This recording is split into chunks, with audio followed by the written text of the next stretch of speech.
आणखी एक पुढची महत्त्वाची आणि धक्कादायक बातमी। विवाहित चुलत बहिणीचा भावाकडूनच मानसिक छळ झाला आणि त्रासाला कंटाळून या तरुणीनं विहिरीमध्ये उडी घेत आत्महत्या केली आहे।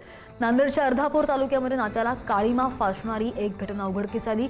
विवाहित असलेल्या चुलत बहिणीला प्रेमातून त्रास देऊन आत्महत्येस जबाबदार धरलेल्या भावाला अटक केली गेली आहे। अर्धापूर तालुक्यातील लोणी खुर्द गावामध्ये ही दुर्दैवी घटना घडली आहे। गावातील ऋतुजा लोणे या तरुणीनं विहिरीमध्ये उडी मारत स्वतःला संपवलेला आहे। या प्रकरणी पालकांच्या तक्रारीवरून आरोपी प्रफुल्ल लोणे विरोधात गुन्हा दाखल झालेला आहे। या प्रकरणाचा तपास करताना साक्षीदारांच्या माहितीनंतर सबळ पुराव्याच्या आधारे आरोपीला पोलिसांनी अटक केली आहे।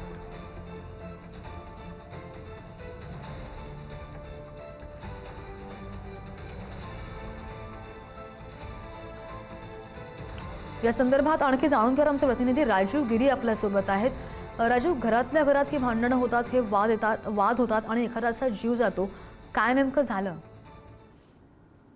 हे प्रकरण अतिशय गुंतागुंतीचं असं आहे। नात्याने चुलत बहीणच असलेल्या एका भावाने तिच्याशी माझ्याशी तू प्रेम कर, माझं तुझ्यावर प्रेम आहे असं म्हणत लग्न झालेल्या बहिणीशी ते प्रेम करण्याचं जबरदस्ती केलेली आहे। त्यातून या कंटाळलेल्या तरुणीने स्वतः विहिरीत उडी घेऊन जीव दिलेला आहे। या प्रकरणी मुलीच्या वडिलांनी दिलेल्या फिर्यादीवरून पोलिसांनी गुन्हा दाखल करत यातील जो आरोपी आहे प्रफुल्ल लोणे याला अटक केलेली आहे। अगदी नात्याला काळीमा फासणारी ही घटना आहे, त्यामुळे या घटनेची सर्वत्र चर्चा होत आहे। श्रद्धा, अगदी धन्यवाद दिलेल्या सगळ्या माहितीसाठी। बातमी आहे नांदेडमधून।